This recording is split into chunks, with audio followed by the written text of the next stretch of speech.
Thank you so much for joining us. My name is Eva Schulte. I'm so privileged to serve as the Executive Director for Institutional Advancement here at Whatcom Community College. And part of our intent during this time of staying at home is to ensure we're staying connected to all of the people that are important to us, our students, our faculty, our staff, our community members, our donors, our alumni, our retirees. And so thank you for so many of you who tuned in today. We're so glad to have you.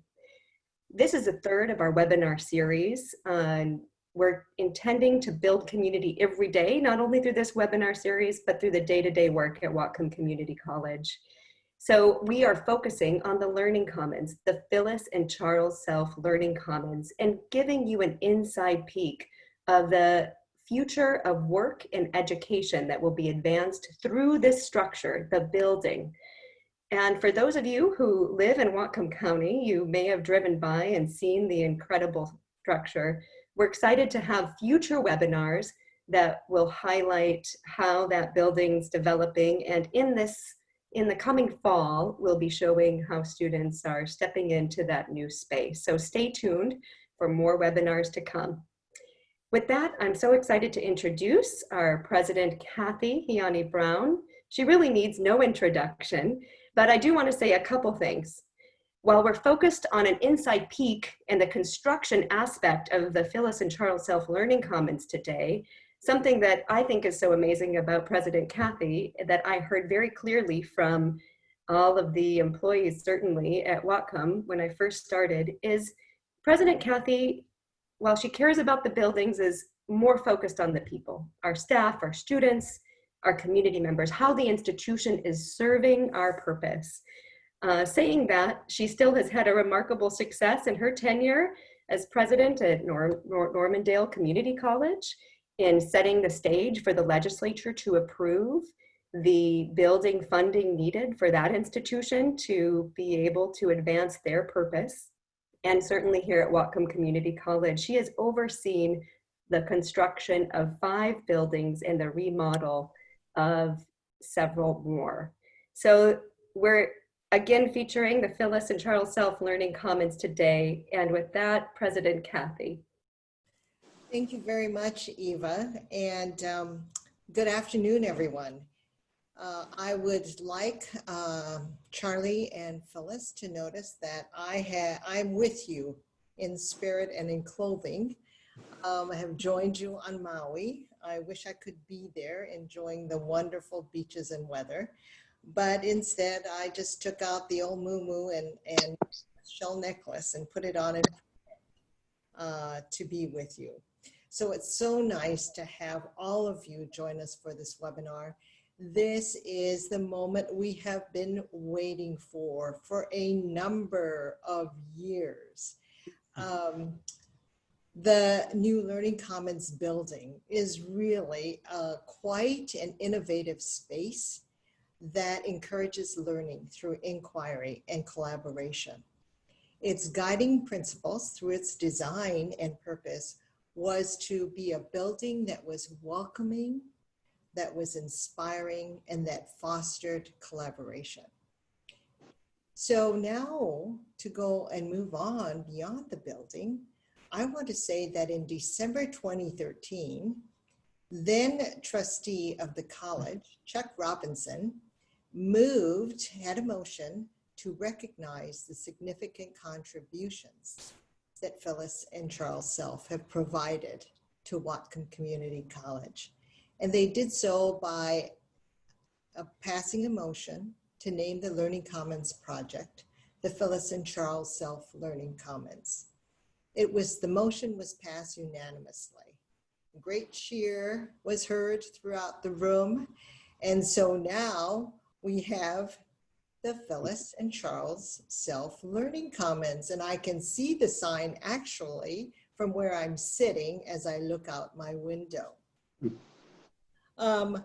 And all of you, or at least many of you here, if not most of you, know how involved Charles and Phyllis have been in our community. And I can say that they are very special to our college, particularly to our students, but also to the faculty and staff. And let me just take a few moments to just kind of share some of the contributions they've made over the years to Whatcom.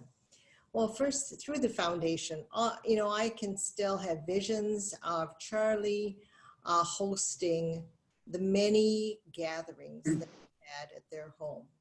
Charlie is always quiet. He listens to all the instructions that Phyllis gives him about being the perfect host. And you have been the perfect host, Charlie. And so you've really opened up your home to not talk about you, your family, or your wonderful home, but to talk about the college. And you've provided such a welcoming environment to be able to have our first college conversations, highlighting our faculty and staff and their areas of expertise. You also were responsible and largely responsible for looking throughout the community for people who might share that passion you have for higher education and be willing to help us on the Foundation Board of Directors. You also have been founding members of the President's Circle. And of course, who can remember those wonderful moments, Phyllis, when you were on the Board of Trustees? And let me read from 1996 to 2006 and chaired the board from 2002 and 2006. And you also continue to serve as a Whatcom Community College Foundation board member and has served since 1999. You've also served as chair from 2003 to 2006. And your passion for the work that you do for our foundation and your ideas and initiatives bring a whole lot of energy. And, I have to thank you and Chuck for co-chairing our Igniting Futures campaign that we're presently ending. And it has indeed been a wonderful opportunity to thank our donors and to seek new supporters and to really help our students in need. I also want to say that they, both Charlie and Phyllis, have established an endowed scholarship fund that has already significantly impacted the lives of many of our students. And in 2012, they established a legacy gift bequest of $1 million. They also have been known to do so much more that in 2010, they were honored with the Leaders in Giving Award by the foundation. So thank you, just some of the many contributions that you've made both to the college and to the Community College Foundation. And I have to say, you have also made a visible impact, and not just a visible one, but I think an impact to the lives of many in our community, because you have been involved with the Bellingham Festival of Music, the Whatcom Community Foundation, St. Luke's Foundation, Mount Baker Theater, Whatcom Museum, and other local organizations. And truly, what you've really done is given this community an opportunity to grow and thrive. So I thank you for that. When I first thought about coming to Whatcom Community College, I knew very little about Bellingham. But what makes Bellingham so special, of course, is the beautiful days that we have, like today. But it's really about the people. And you two have been such great stewards of our community and the resources that we have. And you have provided such great leadership that I want to personally thank you for all of that. I could go on and on, but I really want to hear from you.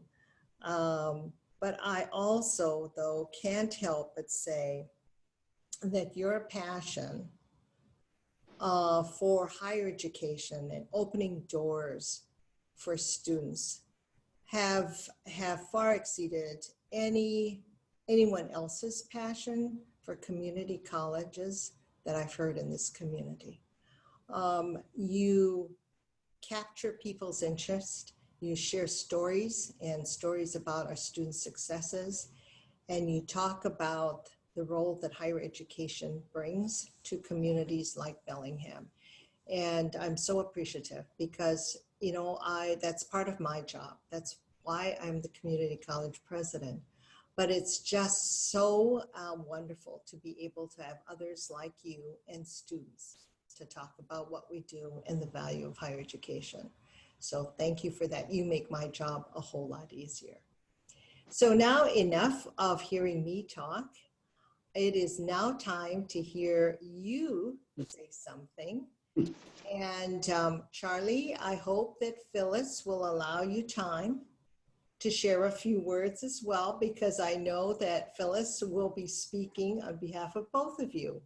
But I want to know some aloha from you and from Maui. So thank you for being here. Thank you, Kathy. Those were very kind words, and we both appreciate it.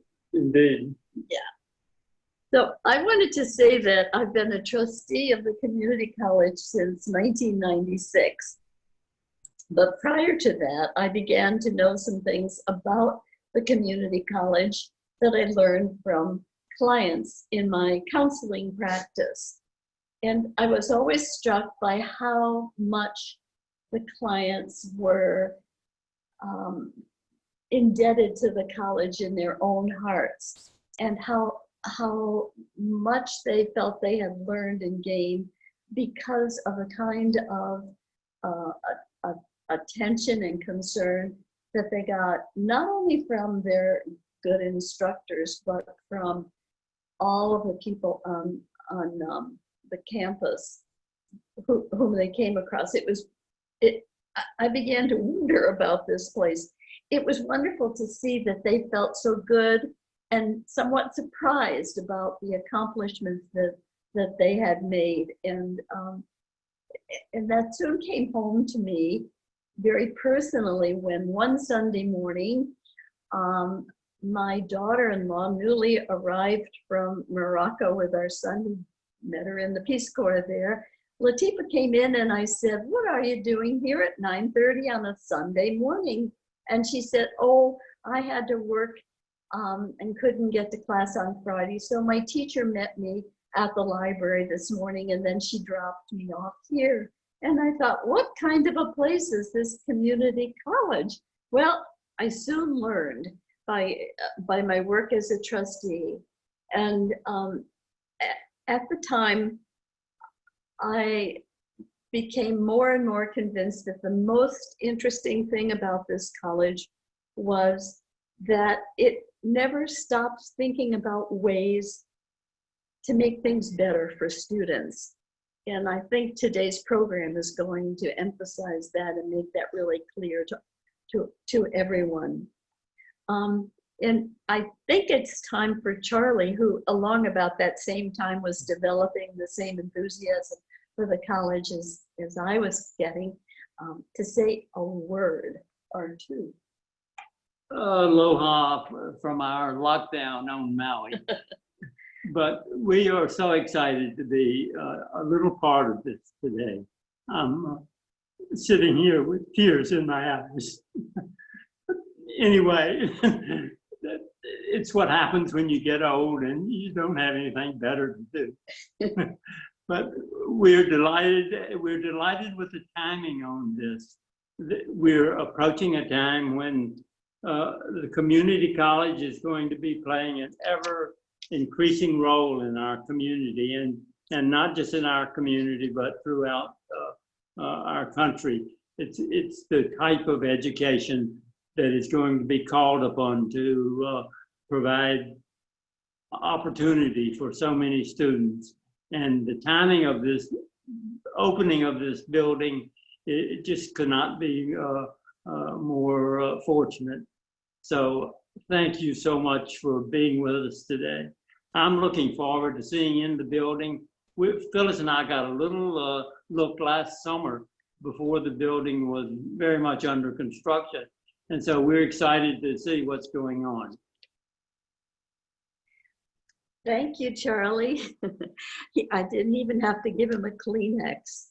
One of the things I'm going to say just out of the blue here is something that sounds like hyperbole, but I want you to know that never ever in the course of my being with the college all of these years, have I ever heard anyone say something negative.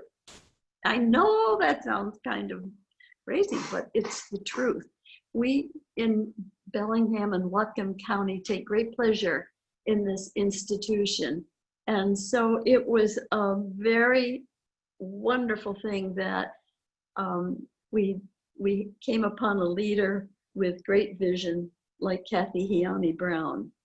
And part of her wisdom in dealing with people had to do with making sure that everyone was part of the plan, part of the game. And such was the case with developing this building.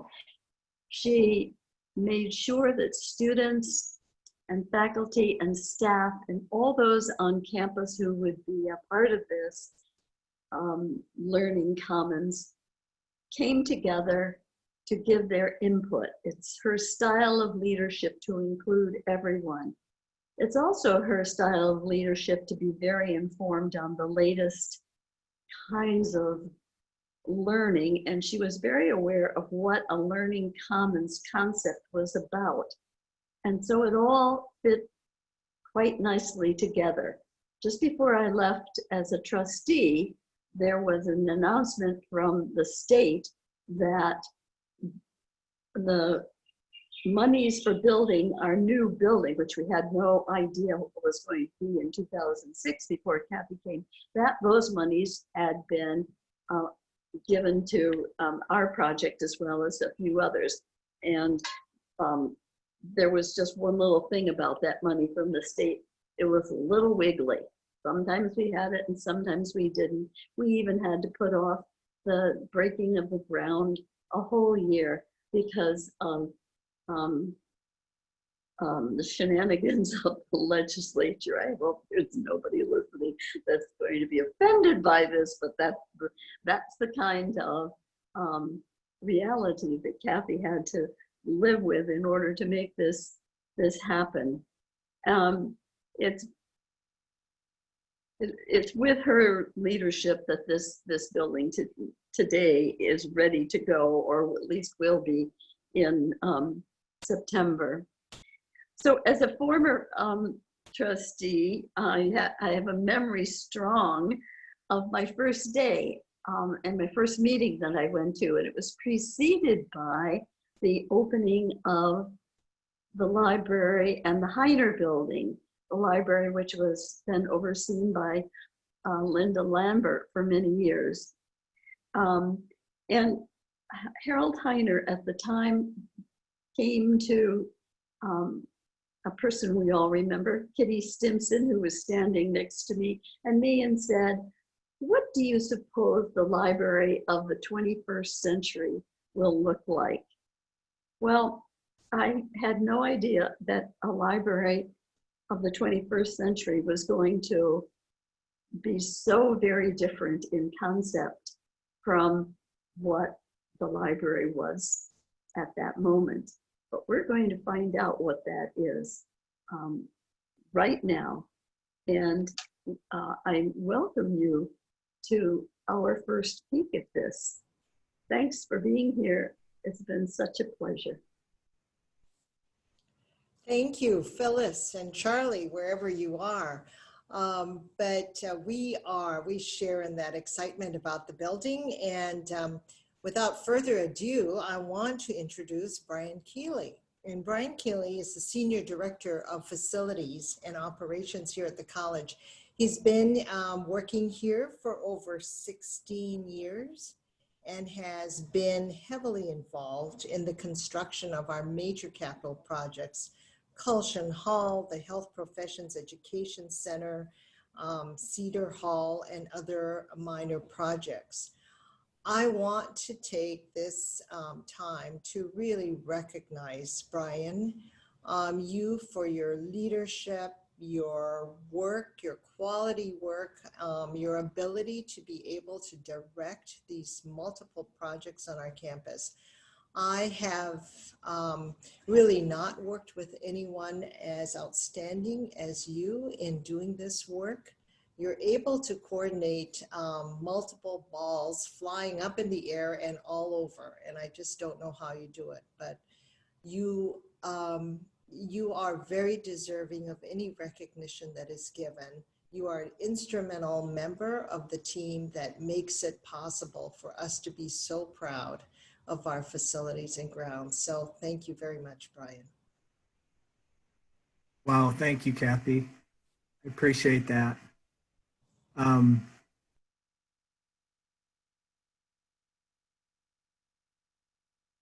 Thank you again. And I also want to extend a great thank you to Phyllis and Charles. I'm so happy you both could join us today. Talk a little bit about the building that's named after you. It's been a really exciting project. I have to say I am super excited. We're almost finished with it. It's been a long time coming. And I think, you know, it's important to talk a little bit about the building and kind of a little bit about the programming of the building to give everybody an idea of what went into the design. The building really was intended to bring together technology and a lot of our academic support services that really enhanced the student learning and are critical to student success. The concept really was partly informed by a survey we did way back in 2007, where students were involved in giving us some ideas on what they felt they really needed on our campus.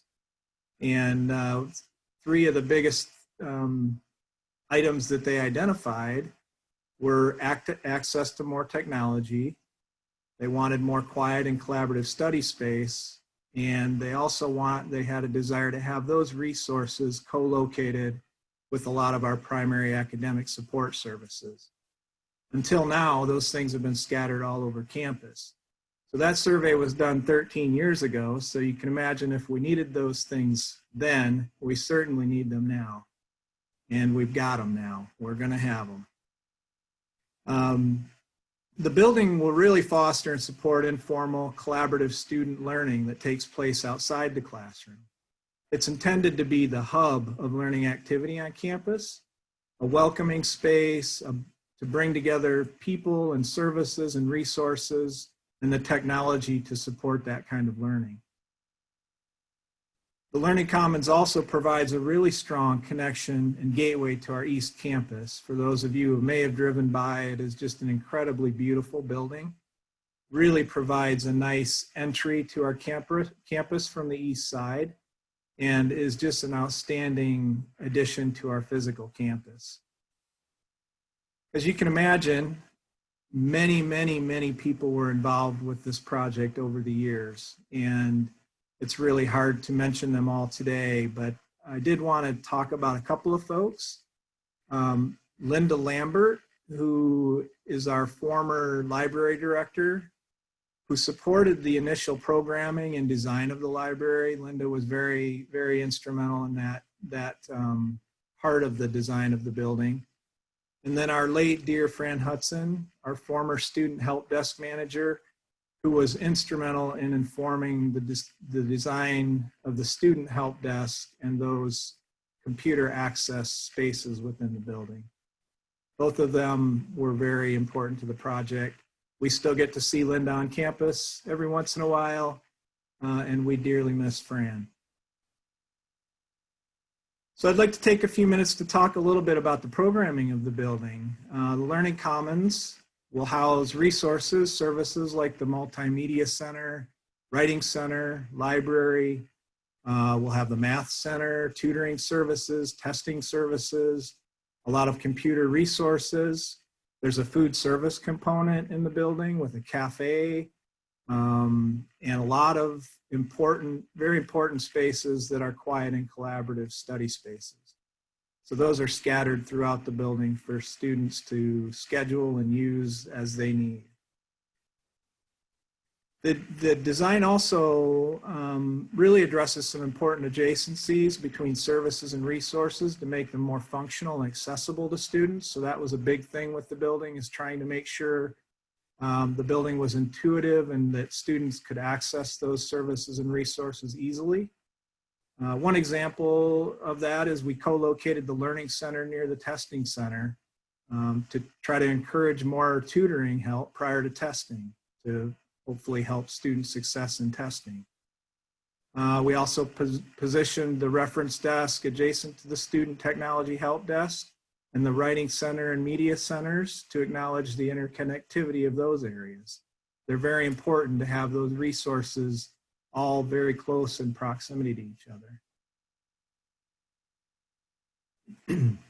Some of the more, I feel, are some of the more innovative components of the building. Howard will talk a little more about the library here in a moment, but I think one of the most exciting spaces in the building is the Multimedia Center. This space includes a 3D printing lab, audio video equipment, and a studio. There's a lot of technology within that space, and it's directly connected to the Writing Center and adjacent to the Makerspace. So it's going to be a key space for students to access resources, help them with projects, and get that activity and connection within the building. For those of you who may not know what a makerspace is, which I didn't when we started this project, the makerspace is like a big do-it-yourself collaborative space where students can create projects. And, you know, some of that's using high-tech tools and some of that's using low-tech tools.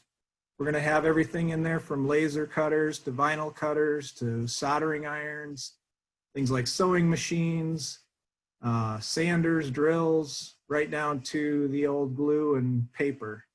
So it's going to be a very hands-on space, lots of things happening in there, and I'm really excited to see that being used. And Brian, just Yes. this might be a great moment to cue up the film so people can see the makerspace in action. Well, let's take a look at the film. We have a little teaser video, I think, to show folks today that should take us through some of the construction of the building and some of the spaces that we're talking about here.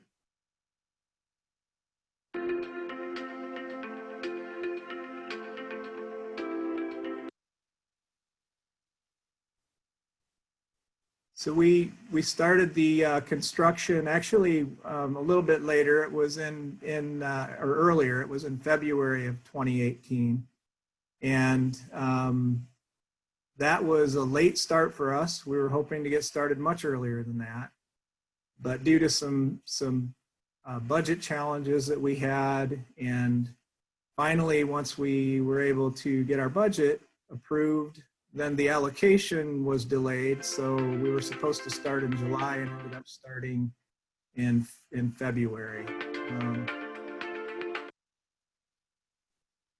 Some of the construction that you're looking at here, the building, it has a steel superstructure, so big steel framing, and then steel studs and framing for the walls and so forth.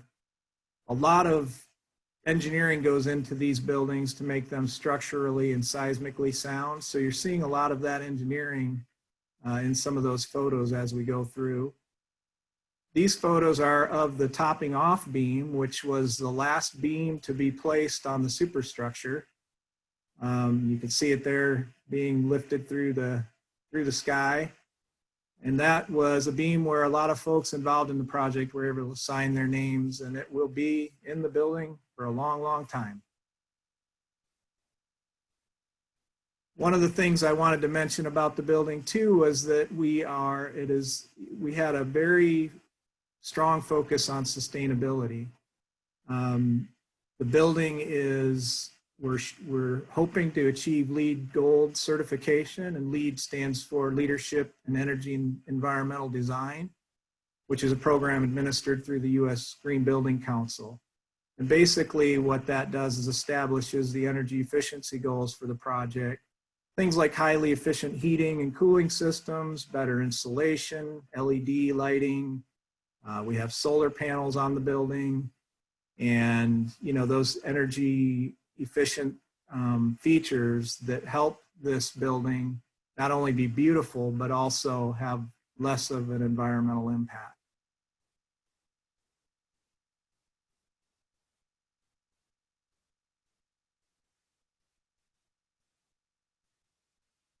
The building, this is actually our first state-funded building since 2005. So since Culshan Hall was built, and the building cost was about $30 million total project cost. And it's been a long time coming. The total building occupancy is about 700 people. It has a very open access floor plan, making it very logical and direct connections to services and spaces within the building.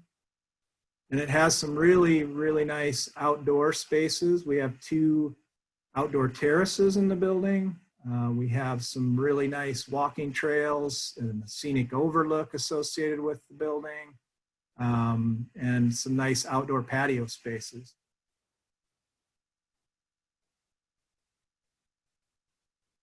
Anywhere you go, one of the things that impresses me about the building is anywhere you go within the building, you can look and see views in all directions. It is a really beautiful interior space. It provides a lot of natural light. We have a large skylight in the central stair area that provides incredible lighting and views throughout the building. It's a very, very nice space in that regard. I think the building, one of the things you're seeing is the copper cladding there. Kind of a funny story about that. About the first sunny day we had after that was installed, my boss, who's the VP for Administrative Services, Nate Langstrot, was at his desk. And the sun hit it just right. It was so shiny that he had to put on his sunglasses. Now that's, the copper has tarnished a little bit since then, but it was a very funny photo that we have of him being blinded by that glare. But it's just a beautiful building, as you can see. So construction now is mostly complete. We're just down to minor punch list items at this point. Our IT group is currently installing the computers and AV equipment and wrapping up the furniture. We're wrapping up the furniture installation. We're considering some temporary configuration changes to address some of the social distancing requirements associated with the pandemic. So that's one of the challenges that we're facing right now, is how we can configure that space to provide everybody with the access, but also keep that social distancing for the health concern.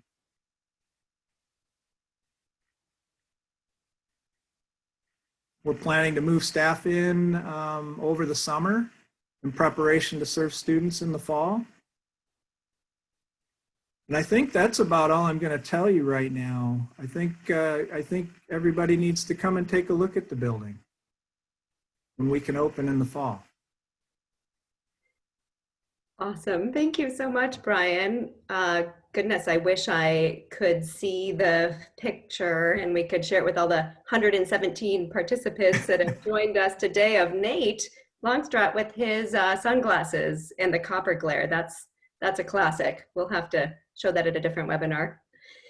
So it's so helpful to have an inside peek. And just so you know, those that have tuned in with us, you're the first ones to see these photos. So I hope you've enjoyed the inside peek. Now it's our time to get into questions. There's already been a few good ones on how we are working to build the learning needed tomorrow through the construction of this building today. So specifically, we have a question from Catherine Freeman, and she would like to know if we're able to see a floor plan. Brian, are you going to make those available to participants? How's that work? Well, I think we could make them available to participants. We could include it somehow in a distribution. I'm not sure how we can connect with participants, but the floor plans are available, showing the furniture layout and so forth. So I think that would be of interest to folks. Great. Another question from Tim Douglas.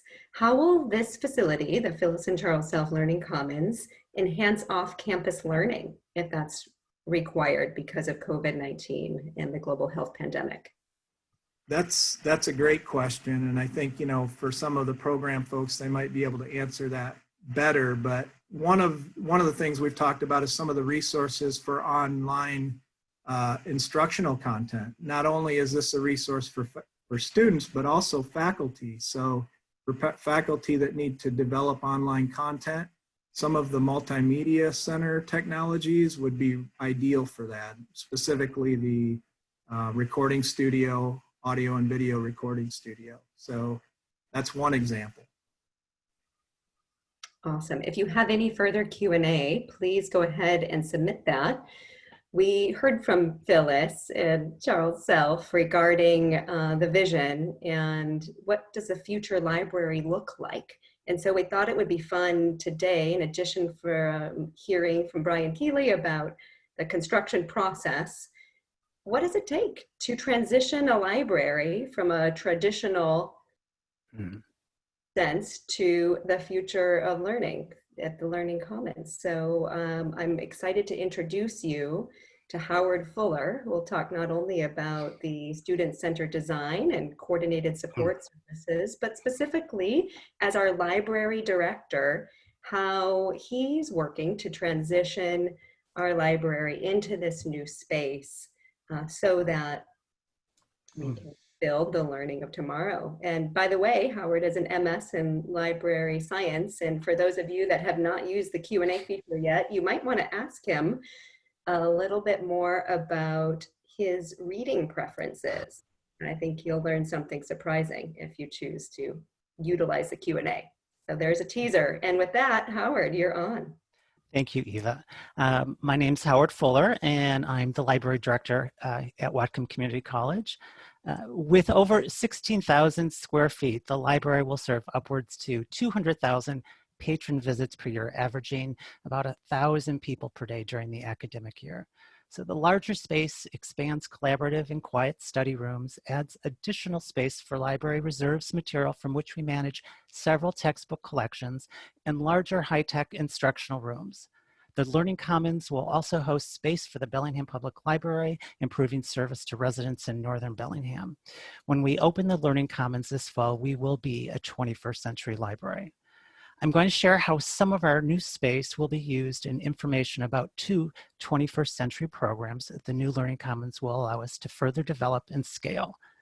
The second floor of the Learning Commons, which hosts the library, has several smaller 1 to 2 person capacity study rooms. These smaller spaces are important spaces as they allow us to better serve those students who need accessibility accommodations, which the library has often needed to do. These rooms allow accessibility services to assign a room to a student for an entire quarter where the study room can be locked and used only by that assigned student. The rooms have height adjustable desks and enough space for a service animal or personal aid, as is often needed with this kind of accommodation. These smaller rooms are envisioned to support students doing original research and emerging upper division undergraduate research for our growing baccalaureate programs. Whatcom Community College student research has been recognized for its excellence, and these new spaces will allow us to better support students, faculty, and staff in this area.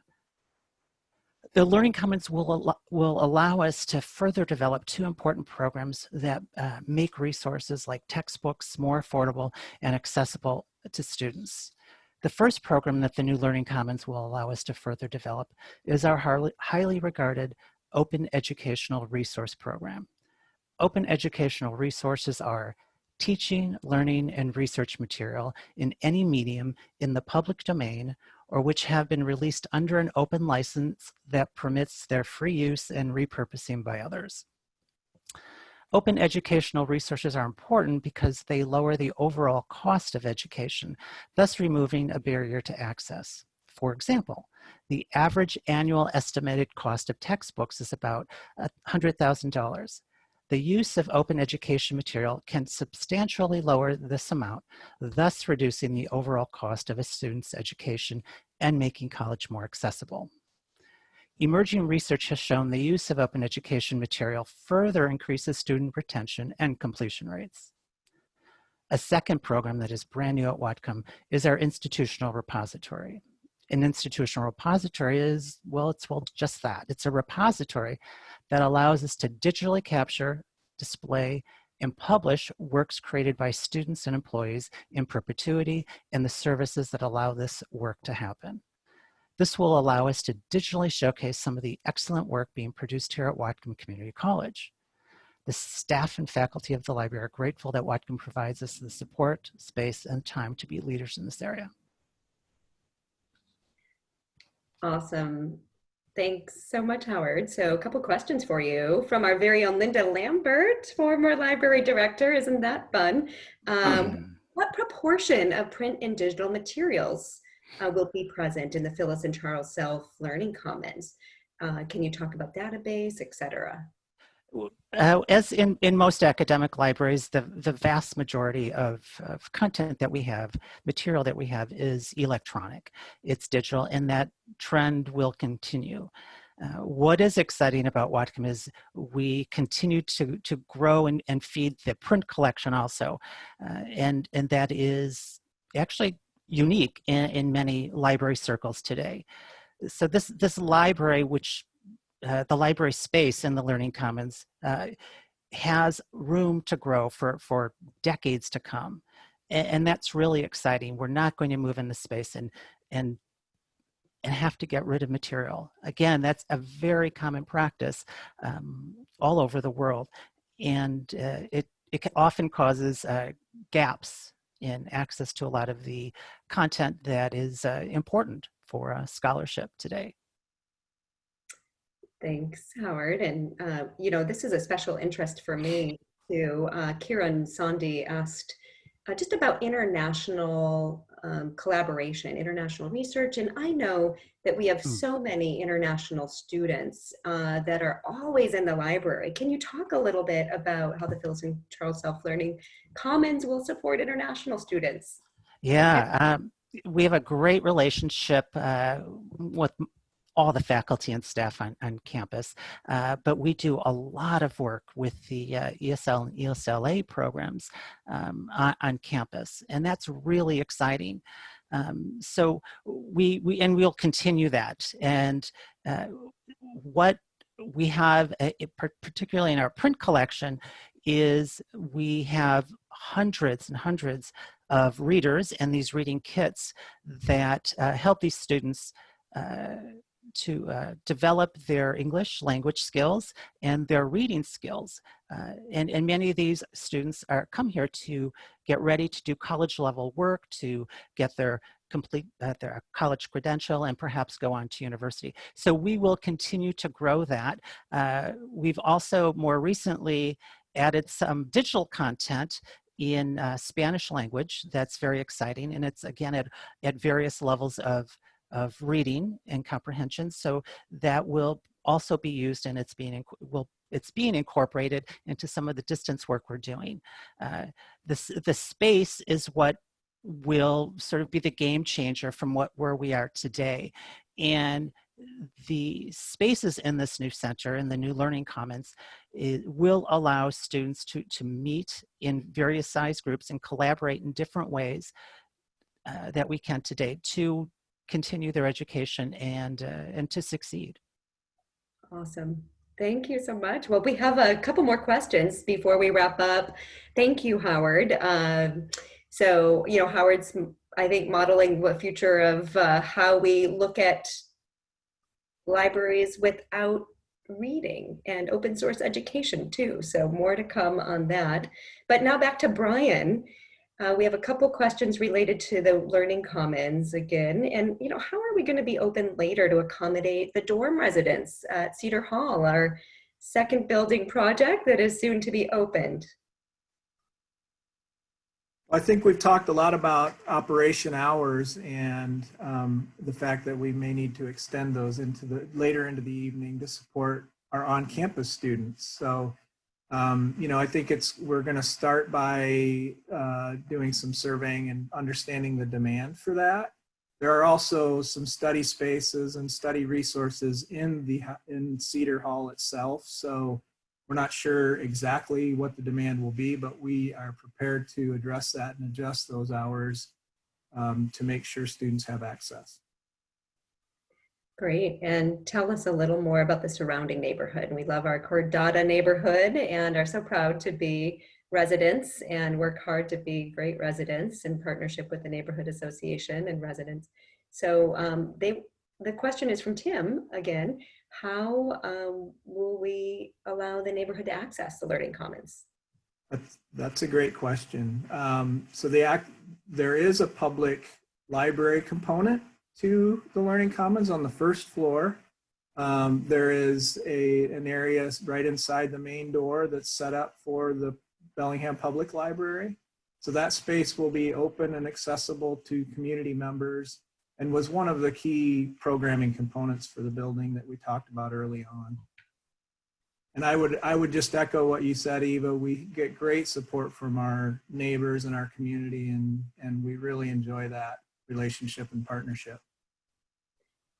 Absolutely. We have one more question in the chat, Brian, and Howard too. The origami cranes. There's a lot of people that care about those fabulous origami cranes and their migration. So goodness, how will they migrate to the new Phyllis and Charles South Learning Commons? Tell us, and the library potentially. Boy, Howard, I'll take a shot at this. I think the answer is Howard and I are going to need to talk about that. That's one thing we haven't really discussed. Howard, any ideas? No, I agree with you, Brian. That's something we'll have to talk about and work with various groups on campus as we all kind of determine and decide where various pieces of art and in this case scholarship might go. It really is art and scholarship. So that's to be determined. Well said. That there's a couple people that chimed in on the origami cranes, including Margaret Dickman, and she also recognized that they were initiated by a student in a library research class, Marja Cartwright. So shout out to Marja Cartwright and the origami cranes. Well, what last question for anyone? Phyllis, President Kathy, Howard, Brian. What feeling do you want to have when students and you first walk through that threshold? Phyllis, Charles, what are you most looking forward to when those doors open in the fall? I want people to recognize that Whatcom never stops thinking about things that it can do for its students. It's just the hallmark of our college. That's fantastic, and wasn't even primed. So Phyllis, thank you for the heartfelt contribution there. I'll go ahead and wrap up. We are so grateful for the over 100 people participating in this Building Community Everyday webinar series sponsored by the Whatcom Community College Foundation. Thank you for tuning in, staying connected with us. I certainly learned from the presentation and from your comments and questions and chats. We're so glad to get to know you. We want to know you more. So please do reach out to the foundation.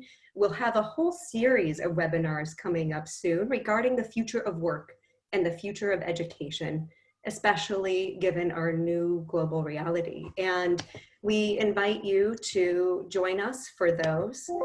We also want to let you know that we're doing really important work right now to support our students with emergency funding, and you've responded so beautifully to urgent appeals and to scholarship support. It's especially critical now, so thank you for that. We greatly value how you're not only invested in the institution, but our individual students. We need that, and it matters. I'd like to thank each participant and also James Zion, who put together the showcase, the inside peek of our Phyllis and Charles Self-Learning Commons.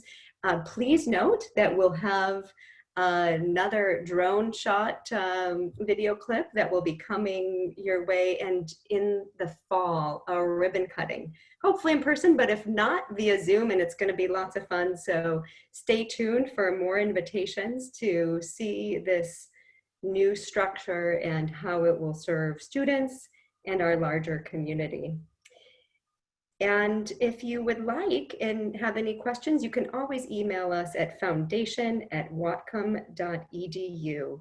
So please do stay tuned, and thank you again, everyone, for joining us.